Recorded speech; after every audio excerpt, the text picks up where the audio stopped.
sifat wajib bagi Allah Subhanahu wa taala adalah kudrah. Ya, adalah kudrah. Dan sifat kudrah ini adalah sifat ma'ani. Jadi kita nih kalau membahas tentang sifat Allah itu terbagi menjadi 4 macam. Ya, sifat Allah itu terbagi menjadi 4 macam. Dan kita masuk ke dalam bagian yang ketiga, yaitu sifat ma'ani. Mudahnya gini untuk membedakan antara sifat ma'ani atau sifat ma'nawi.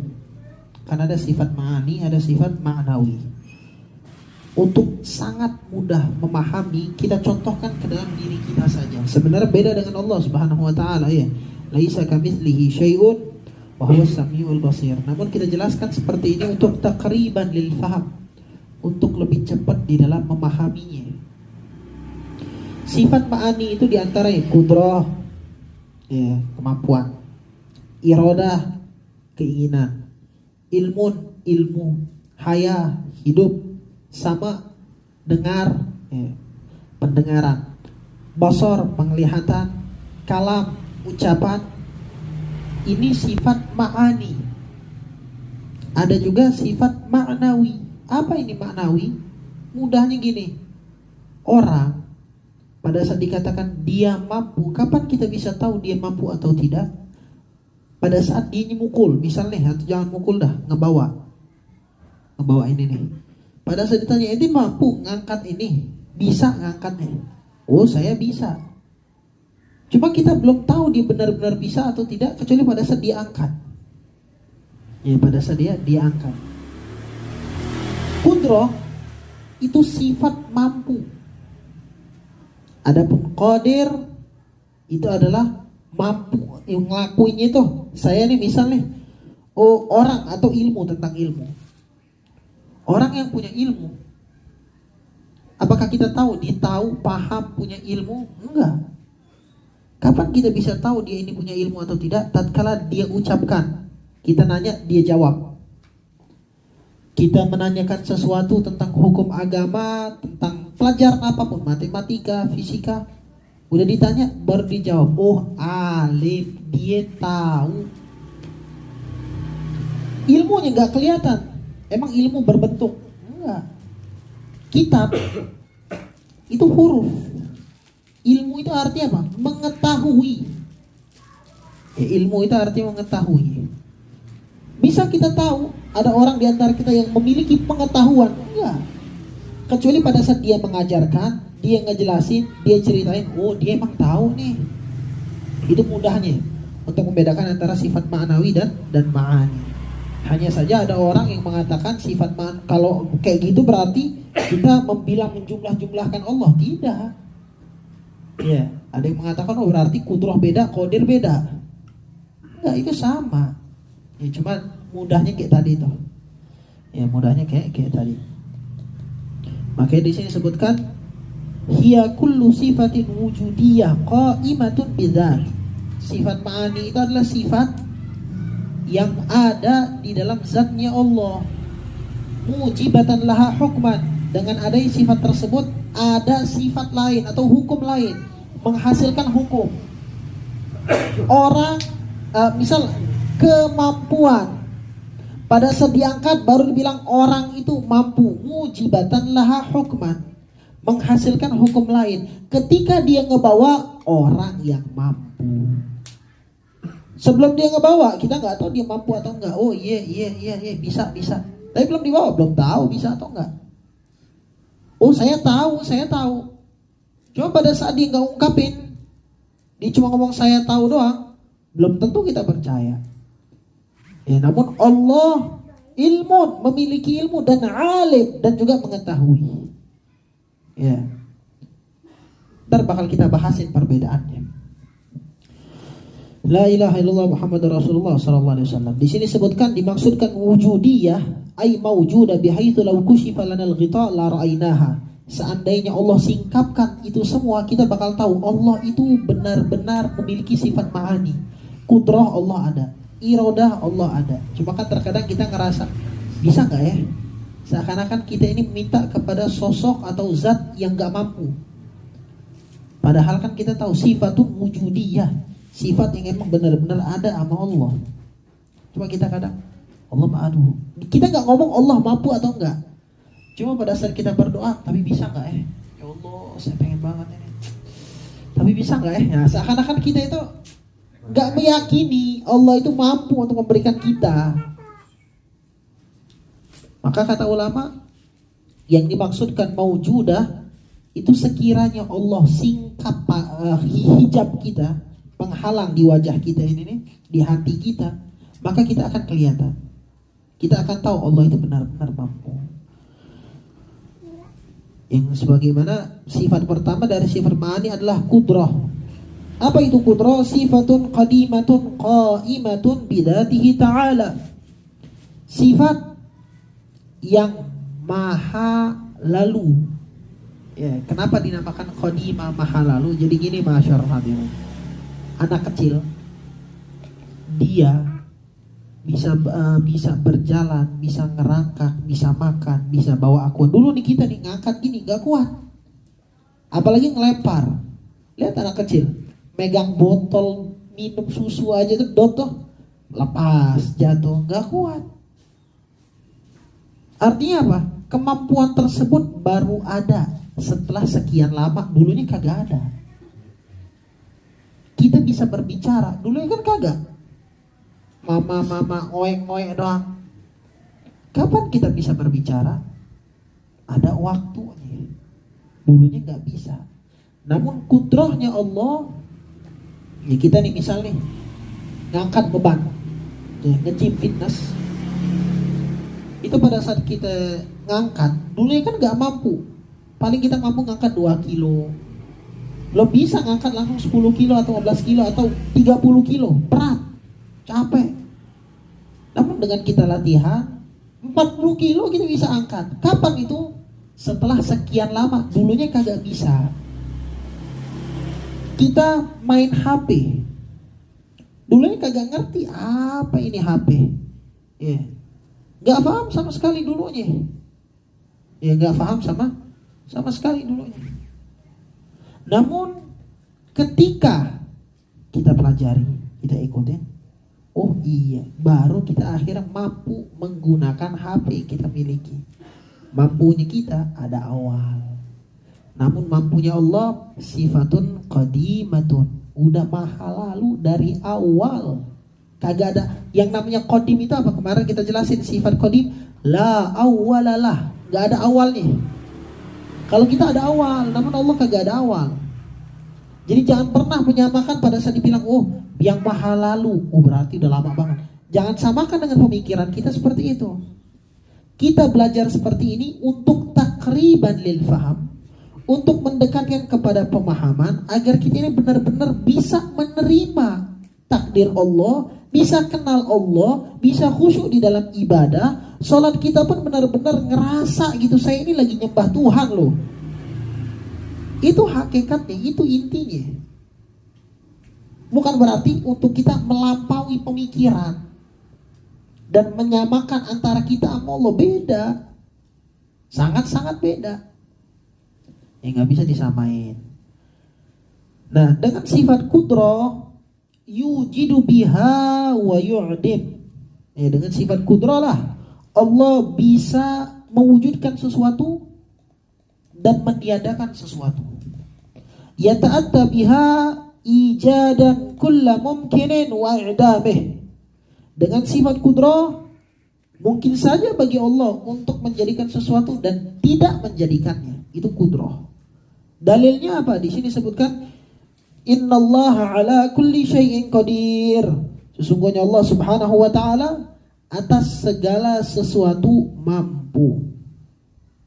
Wa ma kana Allahu liyu'jizahu min syai'in fis samawati wala fil ard. Innahu kana 'aliman qadira. Allah Maha mampu, tidak ada yang tidak mampu bagi Allah sesuatu apapun di langit ataupun di bumi. Gak ada yang mustahil bagi Allah untuk dilakukan karena Allah mampu.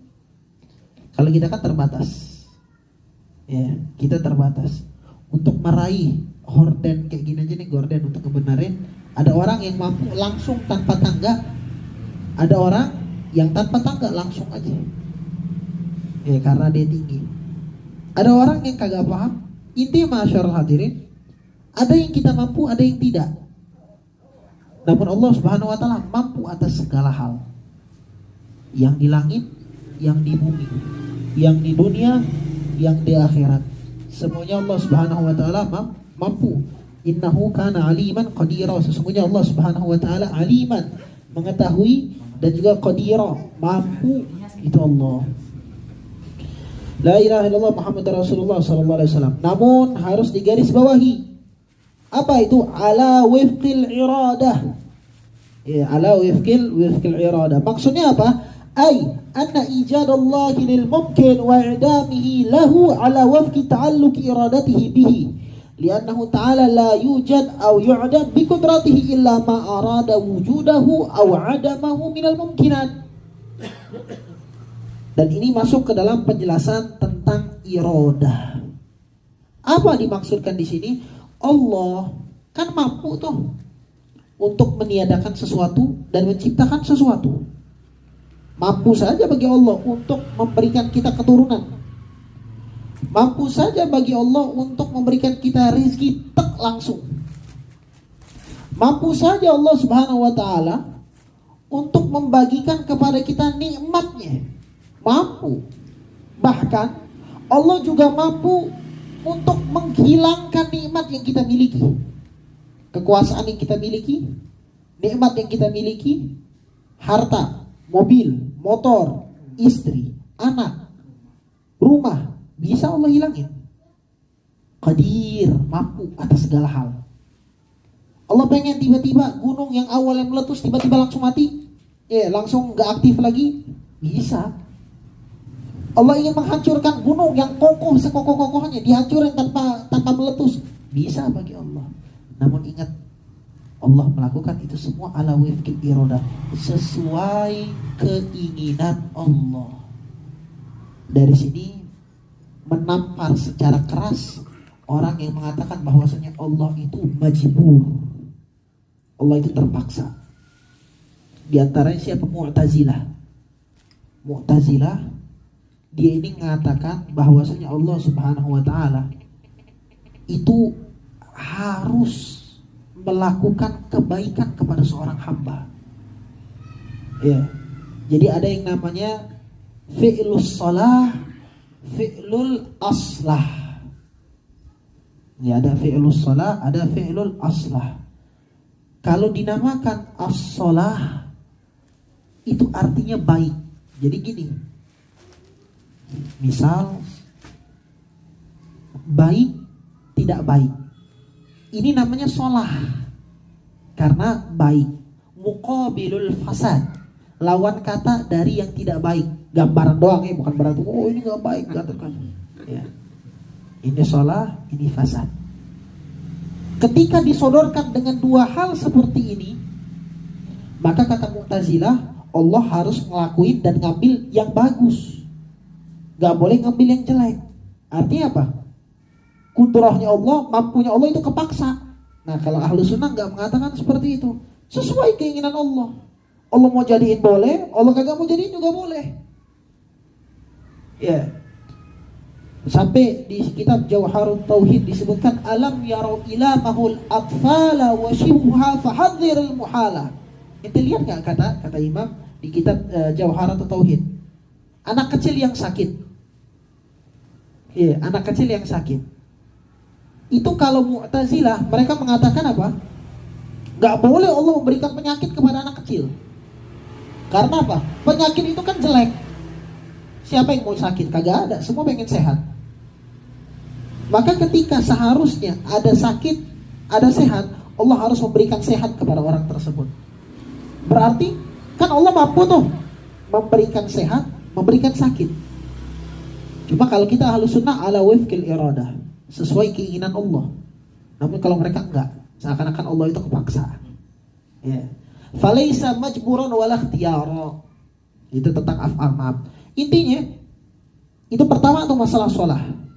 Namun masalah kedua kata Mu'tazilah, ada baik, ada baik. Maka Allah harus memilih yang mana yang lebih baik dari kedua ini. Lagi-lagi berarti Allah kepaksa. Iya. Maka inilah sebab kenapa munculnya Abul Hasan Al-Asy'ari dengan akidah Ahlus Sunnah wal Jamaah. Dulu kan Abul Hasan Al-Asy'ari, kita kan akidah kita Ahlus Sunnah. Ahlus Sunnah ini kiblatnya di dalam akidah itu siapa? Abul Hasan Al-Asy'ari, Imam Asy'ari. Dalam fikih Imam Syafi'i. Ya. Abul Hasan dulunya Mu'tazilah. Belum pemahaman seperti itu, namun nyangkal di hati itu kagak enak. Ngerasa kok kayak gini sih? Sedangkan Allah di dalam Al-Quran mengatakan tu'til mulka man tasya wa tanzi'ul mulka mimman tasya. Allah berikan kepada kerajaan, kekuasaan kepada orang yang Allah inginkan. Allah cabut kepada orang yang Allah inginkan. Bebas. Tapi kok mereka mengatakan ada sholah, ada aslah, harus dipilih yang baik, ada yang nggak baik, pilih yang baik. Kalau baik, cari yang lebih baik. Sehingga pada saat itu dia berhadapan dengan seorang gurunya. Pada saat berhadapan dengan gurunya, pas lagi pembahasan tentang kudrah dan iradah. Maka akhirnya Abul Hasan nanya kepada gurunya, wahai guruku, bagaimana pendapatmu tentang 3 orang saudara? 3 orang saudara, 2-nya dewasa, 1 kecil, mati bareng-bareng. Yang satu muslim, yang dewasa nih, 1 muslim, 1 kafir. Maka di mana mereka ya, wahai guruku? Kata gurunya, oh kalau yang muslim di surga, kalau yang kafir di neraka. Kalau yang kecil gak di surga, gak di neraka. Karena mereka meyakini ada tengah-tengah antara surga dan neraka. Kepada orang-orang yang belum masuk zaman taklif, mukallaf. Kita ini kan ada yang namanya mukallaf. Mukallaf itu apa? Kalau kita udah mukallaf, baligh, akil, Islam. 3 hal ini ada dalam diri kita, maka kita dibebankan syariat. Kita udah Islam, kita berakal, kita pun baligh, maka harus sholat, harus puasa, harus zakat. Cuma kalau belum, misal kita Islam doang, berakal, cuma belum baligh, lihat anak kecil udah wajib sholat, anak kecil belum wajib puasa. Atau di Islam udah baligh tapi nggak berakal, orang gila, nggak wajib sholat, nggak wajib puasa, nggak wajib zakat. Tapi pada saat kita udah mukallaf, kita dibebankan, lu harus sholat, lu harus puasa. Itu namanya mukallaf, dipaksa, arti mukallaf. Masyaallah hadirin, jadi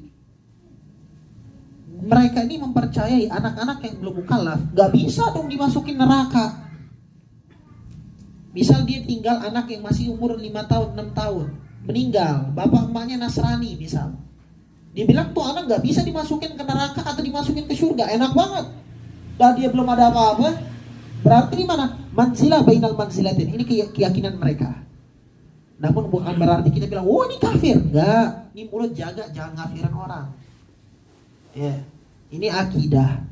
Ya, kalau misal udah bertentangan dengan apa yang dikatakan oleh Nabi, apa yang dikatakan dalam Al-Quran, baru kafir. Itu pun jangan lancang ngomong lu kafir.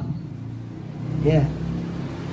Apalagi yang mereka masih mengatakan kalimat la ilaha illallah, la ilaha illallah, masih sholat, lu bilang kafir, enak banget. Ya. Karena kafir enggak, itu urusan Allah, bukan urusan kita. Ala kulli hal.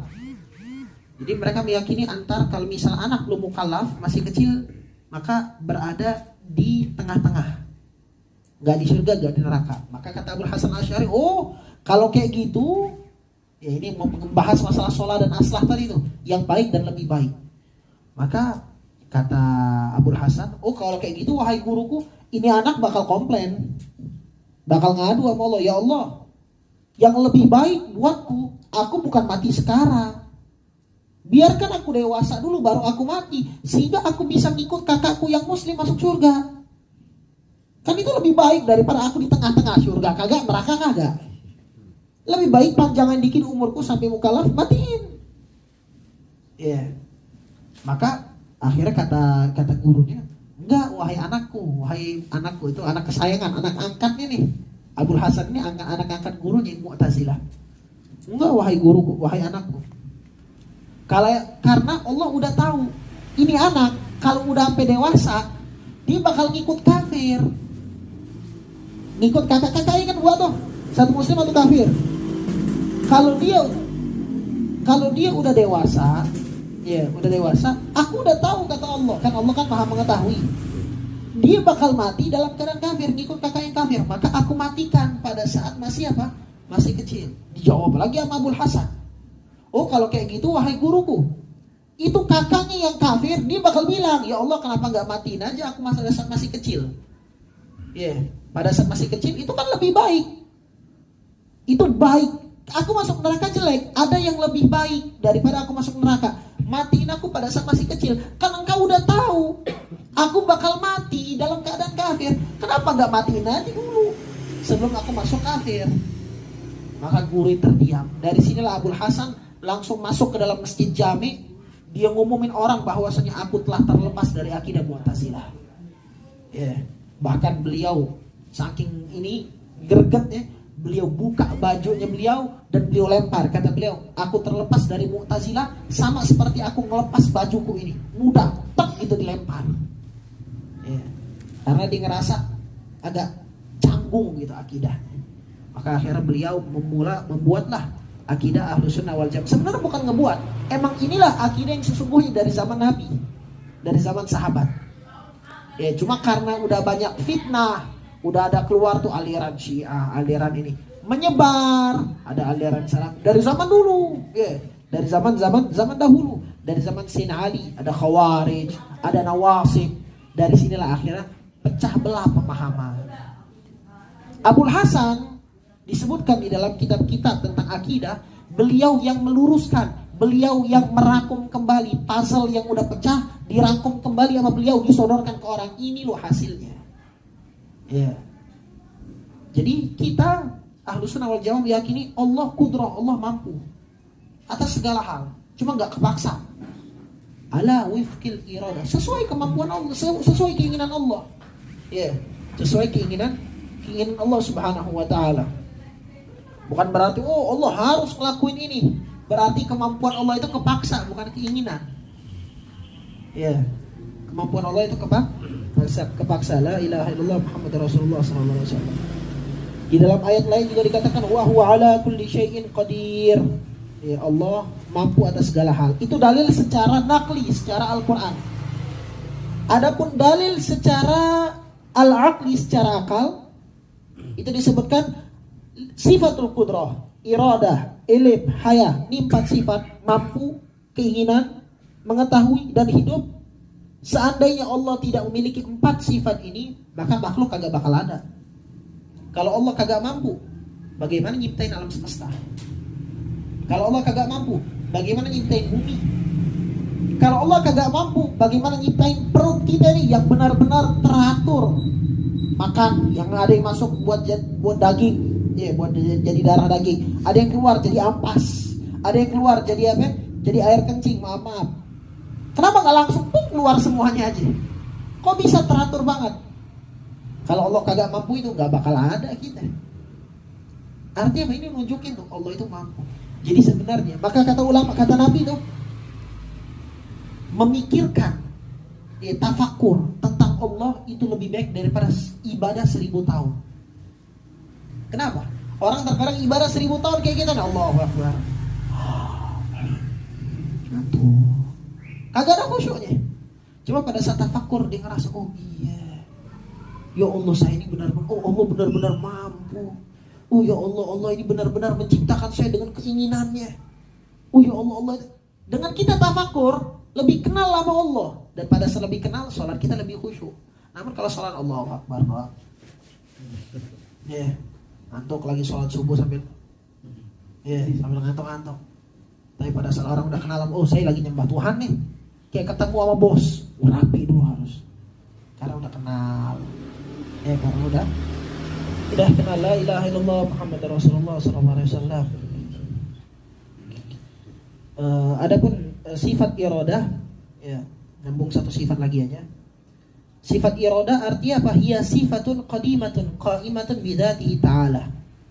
Adapun sifat iradah itu adalah sifat yang qadim, lagi-lagi yang maha lalu, enggak ada awalnya. Beda sama kita, sifatnya mampunya ingin itu baru. Anak kecil kagak ada keinginan, paling ingin oe doang. Terus pada saat mau pup, Mau kencing, kagak ngomong nih, keluar aja, pakai pempes. Ya, kagak ada ngomong, nggak langsung aja. Artinya apa? Kita memiliki keinginan pun ada waktunya. Namun Allah enggak. Yukhassisu bihal mungkin bi ba'di ma yajuzu alaih. Dengan sifat irada, Allah mengkhususkan segala hal yang mungkin dan hal yang boleh terjadi. Fahuwa subhanahu wa ta'ala ayyatasarrafa fil kaun hasaba masyiatih. Ini harus jadi garis bawahnya. Allah subhanahu wa ta'ala melakukan segala sesuatu sesuai keinginannya. Bukan kayak tadi tuh yang dikatakan kepaksa. Oh harus gini, oh Allah harus ngelakuin yang aslah, oh harus ngelakuin yang sholah. Terus kalau anak kecil Allah berikan penyakit, berarti Allah kagak adil dong, Allah zalim. Karena seharusnya sehat, kan dia kagak ada dosa. Karena mereka meyakini kalau anak sakit, kalau orang sakit itu karena dosanya dia. Tapi anak kecil kan kagak berdosa, kok dikasih sakit? Dia belum mukallaf lagi. Ya, jadi rancu gitu. Wa iradati wa hikmati fayaj'alu hadha tawilan aw qasiran. Jadi gini, Allah itu mampu untuk menjadikan ada yang tinggi, ada yang pendek. Hasanan qabihan, Allah mampu nih. Ini misal gambaran mudah, ini A. Allah bisa jadikan dia, maaf ini gambaran nih, bukan berarti aku kayak gini. Bisa dijadikan tinggi, pendek. Allah bisa jadikan dia ganteng atau jelek. Aw aliman aw jahilan. Allah bisa jadikan dia ini orang alim atau orang bodoh dari kecil.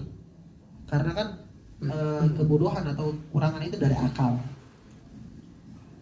Wa fi hadzal makan wa fi ghairihi. Allah bisa jadikan dia hidup di zaman Nabi atau hidup zaman sekarang atau hidup di zaman 2030 atau pada saat mau kiamat baru dihidupin. Mampu enggak Allah? Mampu. Cuma kalau dijadikan di zaman ini di 2022. Cuma kalau dijadikan dia ini hidungnya mancung tapi hitam. Kok enggak taunya dia ini dijadikan sama Allah pendek tapi buntet. Kok bisa dijadikan sama Allah? Hasba masyiati, keinginan Allah. Allah mampu mau dijadiin dia ganteng bisa, dijadiin tinggi bisa. Namun Allah ingin dia pendek. Itu iradahnya Allah, keinginan Allah. Kepaksa kagak. Ya Allah kagak kepaksa sama sekali. Dalilnya apa? Innama qauluna li syai' idza aradnahu an naqula lahu kun fayakun. Ya, innama amruhu idza arada. Sesungguhnya perkara Allah idza aroda, jika Allah menginginkan. Lihat, itu tuh yang penting itu idza aroda. Bukan kita kadang ngartiin cuma yang penting kholas kun fayakun. Ingat dulu Allah ingin enggak? Wah, saya pengen kerja, saya pengen kayak, saya pengen beli mobil. Emang bisa? Kun fayakun. Ingat idza aroda, Allah ingin kagak? Maka jawab dengan kalimat insya Allah. Jika Allah menginginkan. Jangan langsung, saya mah kaya, besok saya mau beli mobil. Emang Allah nginginin? Dah duit lu besok hilang. Jadi idza aroda wala taqulan li syai'in inni fa'ilun dzalika ghadan illa yasha Allah. Tapi ngomonglah insya Allah. La ilaha illallah. Ya, nama amru idza arada syai'an. Kalau Allah menginginkan ayyakul lahu kun fayakun, cukup mengatakan kun fayakun maka jadi. Ya, itu tetap dengan keinginan Allah. Wa rabbuka yakhluqu ma yasha. Allah menciptakan segala hal sesuai keinginannya. Wa yakhtar, dan Allah yang milih, bukan kita. Kalau kita milih mah enak. Ya, kayak main game-game tuh. Wah, matanya pengen kayak gini aja dah. Wah, alisnya kayak gini. Tapi kagak. Lahir pang, alisnya gini. Tang, hidungnya pesek. Tang, bibirnya tebel. Ya. Pas lahir dagunya lancip. Siapa yang milih? Kagak ada yang milih. Allah yang milih. Maka lahumul khiyarah, kata Allah. Mereka nggak ada kekuatan untuk memilih dalam penciptaan ya. Adapun kalau misalnya dari pekerjaan kita sendiri, ntar ada babnya sendiri tuh. Tapi kalau dari segi penciptaan, itu Allah yang memilih, bukan kita. Hatta Nabi Muhammad. Kenapa Nabi Muhammad bisa indah banget, seindah-indahnya? Allah yang memilih. Maka kata ulama, ka'annaka qad khuliqta kama tasha. Seakan-akan, bukan Nabi yang ngeboking bahasa kita. Tapi seakan-akan engkau diciptakan semaumu, saking indahnya. Kita kan kalau menciptain sendiri yang paling bagus pengennya. Gitu. Terus juga di dalam ayat lain yang saya sebutkan tadi tuh, Allah berikan kerajaan kepada orang yang Allah inginin. Kadang Allah cabut. Allah muliakan orang, kadang Allah hinakan. Innaka ala kulli syai'in qadir. Allah mampu. Ya.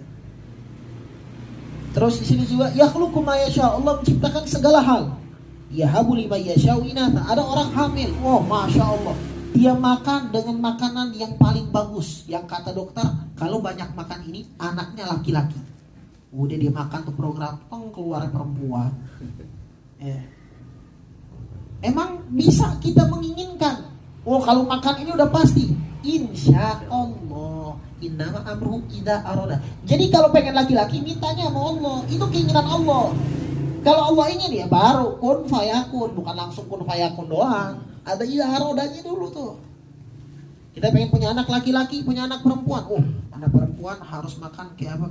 Keledai. Makan keledai. Makan kedelai, makan yang ini, yang asin atau apa, ada tuh dokter ngomong. Ntar anaknya keluar. Emang kalau udah gitu bisa keluar gitu? Enggak. Terus saya punya ipar, dia pengen banget punya anak perempuan. Udah diusahakan sekuat-kuatnya. Laki yang keluar. Wah, anak saya sendiri. Wah, awalnya saya pengen banget laki-laki. Udah keinginan banget, subhanallah, pengen banget. Pas di USG kagak kelihatan mama burungnya. Gak kelihatan. Sampai udah 8 bulan itu kagak kelihatan laki-laki ya atau perempuan. 8 atau 7 bulan gitu. Coba pas deket-deket baru ketahuan laki-laki. Ya, awal tuh dari 4 bulan dokter ngomong, wah ini perempuan. Ya, perempuan. Emang bisa kita milih? Kagak bisa. Kagak bisa. Yahabu liman yasha'u inatha wa yahabu liman yasha'u dzukur. Allah yang ngasih laki-laki atau perempuan. Au yuzawwijuhum dzukrana wa inatha wa yaj'alu man yasha'u aqima. Ada orang dikasih keturunan, ada orang belum. Allah yang ngasih. Jadi jangan ngerasa pada saat gak kasih keturunan malah nyalain pasangan. Lu tuh mandul. Yang suami istri juga, lu sih ngerokokan. Main salah-salahin. Idza aroda, kalau Allah ingin bisa dikasih. Jadi apa? Ya ikhtiar. Kita lihat Nabi apa? Nabi Zakaria udah tua, istri udah menopause, kagak bakal ngelahirin. Orang itu kan kalau nggak ada menstruasi lagi nggak bisa hamil. Tapi bisa. Sampai dibilang bingung pada saat ada malaikat mau ngasih tahu bahwasanya engkau bakal punya anak. Qala ana yakunu li waladu. Qala ana yakunu li gulam wa qad balagha al kibar wa imraati aqir. Emang bisa? Kata Nabi Zakaria, saya ini udah tua, istri saya akhir udah tua renta, udah menopause. Apa itu kata malaikat? Qala kadzalika Allah yakhluqu ma yasha, yaf'alu ma yasha. Begitulah Allah kalau menginginkan, yaf'alu ma yasha. Keinginan, kalau Allah ingin bisa. Sayyidatuna Maryam, ibunya Nabi Isa, datang malaikat. Qala ini a'udzu birrahmani minka in kunta taqi. Oh, aku berlindung darimu. Gak pernah ketemu laki-laki, ada laki-laki datang dengan surah. Malaikat itu kalau datang bukan malaikatnya laki-laki ya, malaikat itu gak ada kelamin. Tapi kalau datang biasanya menyerupai seseorang, menjelma. Takut Sayyidina Maryam. Qala innama ana rasulu rabbiki li ahabalaki gulaman zakiya. Akhirnya dikasih tahu, jangan takut, aku ini utusan Allah untuk ngasih tahu ente itu bakal punya anak. Kaget Sayyidina Maryam. Kalau anda yakunu li waladu walam yamsasni basyaru walam aku baqiyah. Kayak gimana aku punya anak? Aku aja kagak punya suami dan aku nggak pernah disentuh sama laki-laki. Bahkan aku nggak mau disentuh laki-laki. Sayyidina Maryam itu nggak mau disentuh laki-laki yang bukan mahram. Dan aku pun nggak mau ketemu sama laki-laki yang bukan mahram. Bagaimana bisa? Qala kadzaliki. Qala kadzaliki Allahu yakhluqu ma qala kadzaliki qala rabbuki huwa alayya hayyin. Walinaj'alhu ayatan linnas wa rahmatan minna wa kana amran maqdiyya. Apa kata malaikat? Itulah keinginan Allah. Walinaj'alhu ayah. Dari sini kami akan jadikan kata Allah ayah, petunjuk. Allah itu ngelakuin keinginan Allah. Ada orang kagak ada suami bisa aja punya anak. Jadi intinya mintanya sama Allah Subhanahu wa taala karena itu semua keinginan Allah. La ilaha illallah. Jadi kita harus yakin. Inna rabbaka fa'alul lima yurid. Allah melakukan segala pun yang Allah inginkan. Namun lihat, Kita udah dapat 2 nih. Makanya saya bilang tadi 4 ini kagak bisa dipisahkan. Apa aja? Kudroh, irodah, ilmu, hayah, hidup. Kemampuan, keinginan,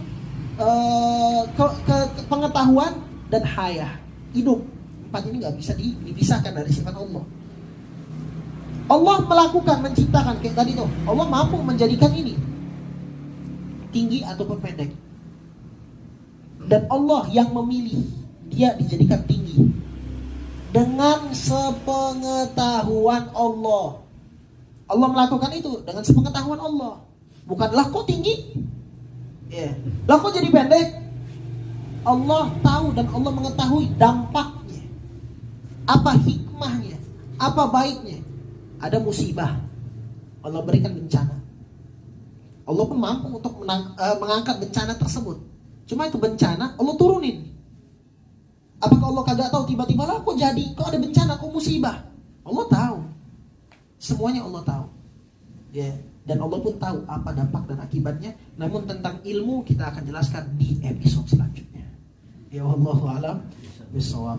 Insyaallah dalam keadaan sehat walafiat, panjang umur dan selalu mendapatkan perlindungan dari Allah Subhanahu wa taala.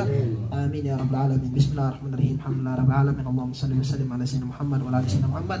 Allahumma ya man waffaqa ahlal khair lil khair wa anahum alayhi wa fiqna Allahumma lil khair wa a'ina alayhi. Allahumma inna nastaudiuka ma 'allamtana fardudhu inda hajatina ilayhi wa la tansana ya rabbal alamin. Wa sallallahu ala sayyidina Muhammad wa ala alihi wasallam. Walhamdulillahirabbil alamin. Wassalamualaikum warahmatullahi wabarakatuh.